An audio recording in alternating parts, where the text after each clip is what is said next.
రాధని ఎక్కడికి పంపించారు? అసలేం జరుగుతోంది ఇంట్లో? పెళ్లి ఆపడానికి ఏదైనా ప్లాన్ చేశారా? లేదురా. మరి రాధ ఏమైంది? రాధ ఇంట్లో లేదన్న విషయం మీరు నా దగ్గర ఎందుకు దాచారు? నువ్వే ఈ పెళ్లి ఆపడానికి రాధ మనసు చెడగొట్టేలా ఏదో చేసుంటావు. నేనేం చేయలేదండి. చెప్తావా లేదా? బలరాం, బలరాం, బలరాం, వదలరా, వదలరా. రాధ ఎక్కడికి వెళ్ళిందో, ఎందుకు వెళ్ళిందో చెప్పేదాకా వదిలేదు లేదు. మీరు పెళ్లి ఆపడానికి ఏదో చేశారని నాకు అర్థమవుతోంది. చెప్పండి, మీ ప్లాన్ ఏంటి? నిజం చెప్తున్నానురా, మేమేం ప్లాన్ చేయలేదు.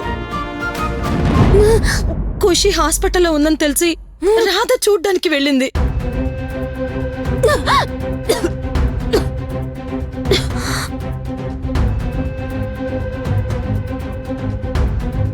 ఖుషీని చూడ్డానికి వెళ్తే వెంటనే తిరిగి రావాలి కదా.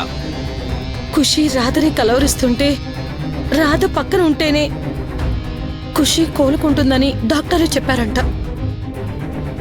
అందుకే అది అక్కడే ఉండాల్సి వచ్చింది. పెళ్లి కూతుర్ని చేసిన తర్వాత రాధ గడప దాటొద్దు అని చెప్పాను కదా, అయినా మీరెందుకు పంపించారు? ఆ పసిపిల్ల రాధని కలవరిస్తుందని తెలిసాక రాధని వెళ్ళనివ్వకుండా ఎలా ఆపగలుగుతాంరా? అది కాదు పెద్దమ్మా. ఊరుకోవయ్యా. ప్రాణాలు ముఖ్యమా, పద్ధతులు ముఖ్యమా? రాధా ఖుషీల మధ్య ఇంత అనుబంధం ఉండకూడదనే నేను ఖుషీకి దూరంగా ఉండమని రాధని హెచ్చరిస్తూనే ఉన్నాను. రేపు పెళ్లి పెట్టుకుని ఈ రోజు ఆ పాప గురించే ఆలోచిస్తుంటే ఎలా? ఎంత చెప్పినా రాధ ఎందుకు అర్థం చేసుకోవట్లేదు? రాధకి స్వేచ్ఛనిచ్చి పెద్ద తప్పు చేశాను. అసలు రాధ మనసులో ఏముందో ఈ రోజు తేల్చేస్తాను.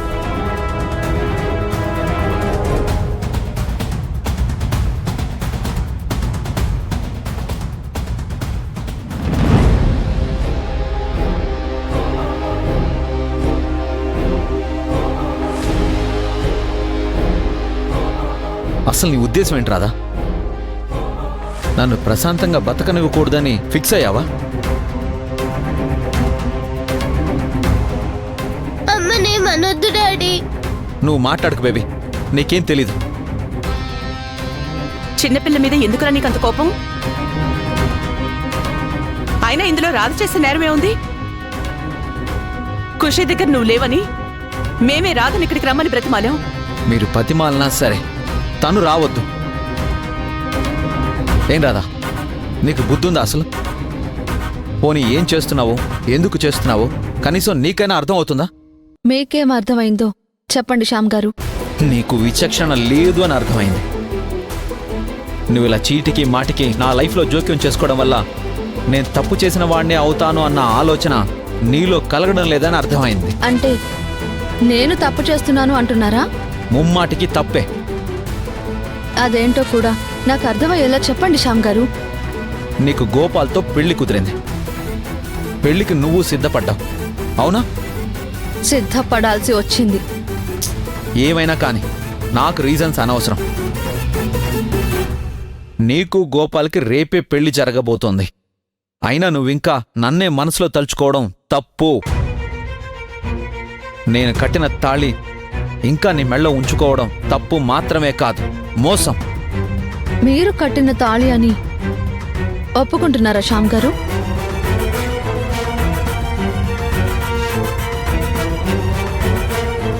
మాట తూలారా లేక ఆవేశంలో మనసులో ఉన్నది బయటకొచ్చిందా? ఇదే పనికిరాదు అంటున్నాను. నేను నిన్ను మనసులో ఎక్కడో ఇష్టపడుతున్నానన్న భ్రమలోనే ఉన్నా. అందుకే ఆ తాళి తీసేయలేకపోతున్నావు. కానీ మళ్ళీ చెప్తున్నాను రాధా, అది చివరిసారిగా చెప్తున్నాను. నేను నిన్నెప్పుడూ అభిమానంతోనే చూశాను. నా జీవితంలోకి నిన్ను ఆహ్వానించాలని ఎప్పుడూ అనుకోలేదు, అనుకోను కూడా. కాబట్టి దయచేసి నన్ను ఖుషిని మర్చిపో.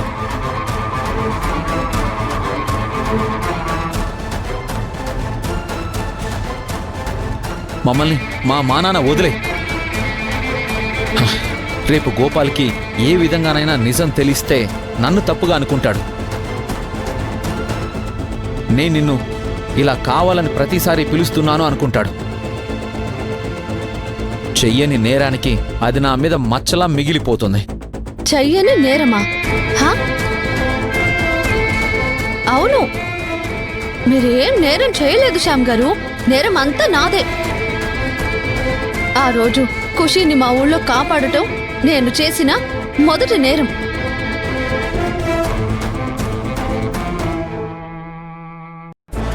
ఆ తర్వాత పట్టాభి చేసిన నేరాన్ని ఎదిరించడం రెండో నేరం. మోసం చేసి నన్ను పెళ్లి చేసుకోవాలి అనుకున్న వాళ్ళ దగ్గర నుంచి పారిపోవడం నా నేరం. బతకడానికి కష్టం అవుతుంది అని మీ దగ్గర ఉద్యోగానికి చేరడం నేరం. తర్వాత మీ అవసరానికి నా అవసరాన్ని జోడించి నేను ఖుషీకి అమ్మగా నటించడానికి ఒప్పుకోవడం నా నేరమే. మీ ఇంట్లో వాళ్ళని నమ్మించడానికి మీరు పెళ్లి నాటకం ఆడాలి అని చెబితే గంగిరెద్దుల తల ఊపడం కూడా నా నేరమే. ఆ నాటకం పెళ్లి కాస్త నిజమైన పెళ్లిలా మారిపోయింది. అదే నా నేరమే కదా. అసలు ఇవన్నింటికి మించి నేనసలు పుట్టడమే అన్నింటికన్నా పెద్ద నేరం.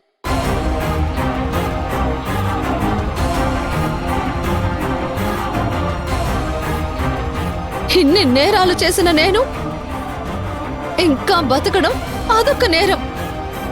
నువ్వు నిన్ను నిందించుకోవడం వల్ల లాభం ఏం లేదు రాధా. నువ్వు అన్నీ మర్చిపోయి గోపాల్తో జీవితం పంచుకోవడమే నీకు మంచిది. ఆ గోపాల్తో సంబంధం నా ప్రమేయం వల్ల చెడిపోవడం నాకిష్టం లేదు.